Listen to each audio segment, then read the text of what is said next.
Security के लिए मैं प्रभाकर सुपरवाइजर, और ये मैं अपनी टीम को लेकर चलना चाहता हूँ। और सबसे पहले हमें गेट की बहुत सारी एक्टिविटी होती हैं, उनको विशेष ध्यान रखते हुए अपना काम अच्छे से करना है, अपनी टीम को लेकर चलना है। और कोई भी अननेसेसरी किसी भी प्रकार की कहीं पे कोई प्रॉब्लम आती है तो आपके साथ मैं खड़ा हुआ हूँ। तो और बाकी गेट्स में जैसे हमारे सपोर्ट करो, हमारे गेट में फर्स्ट एड बॉक्स बहुत ज़रूरी है, क्योंकि यहाँ पे क्या है कि लोहे लंगर का काम है हमारे यहाँ पे, तो किसी को भी देखो हादसा किसी के साथ में हो सकता है XYZ।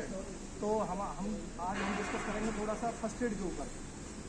फर्स्ट एड होती क्या है, this type of the injury, हादसा है क्या, तो किसी के साथ भी हो सकता है। हादसा कितने प्रकार का होता है, इमरजेंसी कितने प्रकार की होती है, रजिस्टर कितने प्रकार के होते हैं, ये बहुत सारी चीज़ें होती है सिक्योरिटी से related.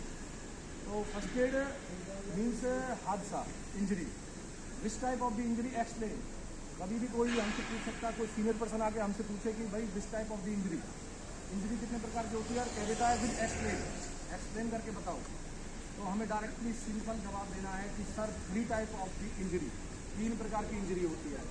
Number 1 small injury, number 2 large injury, number 3 major injury. Small injury mean छोटा हादसा, जैसे कि किसी को छोटी मोटी खरोंच लग जाती है और हमारे गेट पर फर्स्ट एड बॉक्स लगा होता है, हम उसको बेटाडीन वगैरह लगा के जो पट्टी करते हैं उसको कॉटन लगा के, वो एक स्मॉल इंजरी में आती है। सेकंड नंबर पे आती है लार्ज इंजरी, मीन्स बड़ा हादसा। सपोज करो बंदा अंदर काम कर रहा है, उसका हाथ कट गया या फिंगर कट गई, तो उसका ट्रीटमेंट हमारे पास ना होने की बजाय उसका ट्रीटमेंट हॉस्पिटलाइजेशन हो जाना, उसका हॉस्पिटल में ट्रीटमेंट होना। मीन्स जैसे ESI नंबर 1, ESI नंबर 2 जो भी है, तो वो आती है लार्ज इंजरी में। थर्ड नंबर पे आती है मेजर इंजरी, इसका ना तो हमारे पास ट्रीटमेंट है और ना ही हॉस्पिटल ट्रीटमेंट है, भगवान ना करे डेथ हो जाए। तो ये 3 प्रकार के हादसे होते हैं। सपोज करो हमारा क्लाइंट बोलने लगता है, हमारी कंपनी के साथ बोलने लगते हैं कि इमरजेंसी कितने प्रकार की होती है, आपातकालीन स्थिति। इमरजेंसी कभी भी आ सकती है, कहीं भी आ सकती है, कुछ नहीं पता। जैसे कि इमरजेंसी मान के चलो, इमरजेंसी में होता है कि जैसे किसी के अचानक लड़ाई झगड़ा हो जाना, एक प्लांट में आपस में वर्करों में लड़ाई झगड़ा हो गया, वो एक इमरजेंसी में आ जाता है। अचानक कोई बेहोश हो गया, अचानक किसी को चोट लग गई, तो अचानक कहीं फायर लग गई हमारी, तो ये सारी चीज़ें इमरजेंसी में आती हैं। 2-3 चीज़ें जरूर याद रखनी है, एक तो हमें इंजरी और एक इमरजेंसी। ये 2 चीज़ कभी भी पूछ सकते हैं हमसे कहीं भी, यही नहीं हम आगे भी कहीं बढ़ेंगे, आगे भी कहीं जाएंगे, तो ये सारी चीज़ें हमें पता होनी चाहिए। उसके बाद आती है रजिस्टर कितने प्रकार के होते हैं। सिक्योरिटी में मोस्टली एक क्वेश्चन पूछा जाता है कि रजिस्टर कितने प्रकार के होते हैं। आप इंटरव्यू कहीं भी दोगे, यहाँ भी कहीं भी आगे बढ़ोगे, तो सिंपली बोलना है कि रजिस्टर सर हर कंपनियों में अलग अलग रिक्वायरमेंट होती है। नॉर्मली जैसे वो पूछने लगे कि नॉर्मली बताइए कितने प्रकार के होते हैं, कौन कौन से होते हैं। अब बोलना है कि inward, outward, RGP, NRGP, staff movement, worker movement, P register, कितने भी बना लो, कंपनी के हर की रिक्वायरमेंट अलग है। ठीक है, क्लियर। रजिस्टर क्लियर, आपके ये क्या होता है फर्स्ट एड क्लियर, ठीक है, इमरजेंसी क्लियर। फायर के बारे में भी पूछ लेते हैं। फायर के आपको सबको बेसिक नॉलेज सभी को पता है। फायर 5 प्रकार की होती है, class A, class B, class C, class D और क्लास E भी बना दिया जो इलेक्ट्रिक आ गए। ठीक है, मोस्टली 4 ही बताते हैं, ABCD, ठीक है ना, क्लियर। अच्छा जी, तो और बाकी अपनी पोस्ट में हमें अलर्ट रहना है, अपना काम बखूबी से निभा रहा है।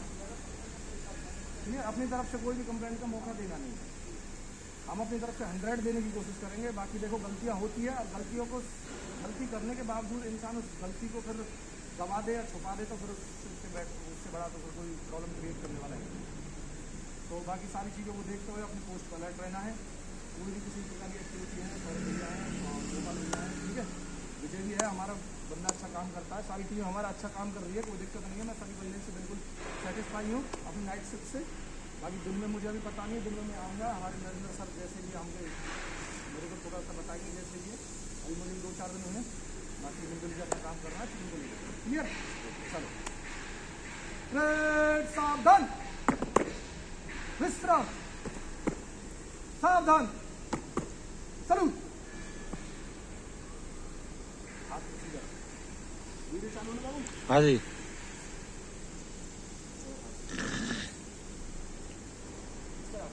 बाहर सीना काम करा दो, जवान है हम बिल्कुल एकदम प्राइवेट सेक्टर में काम कर रहे हैं, ये हमारे लिए हमारी रोजी होती है। Down, salute, down. अब ठीक है, यहाँ पे क्लियर हो गया। अब मैं बोलूंगा आपसे लाइन तोड़ो, लाइन तोड़ने का मतलब होता है कि बंदा अपनी अपनी पोस्ट पे जाके अपनी अपनी पोस्ट पे चला जाएगा। तो लाइन तोड़ने पे क्या करना है आपको, मैं बोलूँगा लाइन तोड़ो। जैसे मैं भी अभी साधारण पोजीशन में हूँ तो मैंने बोला लाइन तोड़ो। तो 1 2 3 ऐसे बोलना है लेफ्ट हैंड साइड से। दोबारा बता रहा हूँ एक बार, 1 2 3 यहाँ से मोड़ो और अपनी लाइन में सीधे अपने पोस्ट पे चलो। ये हमें डेली ब्रीथिंग करनी है 5 मिनट का टाइम निकाल के, ठीक है? क्लियर? एक बार और हम सावधान विश्राम करते हैं। सावधान विश्राम, सावधान, चलो लाइन तोड़, 1 2 3 क्लियर। That's it ji.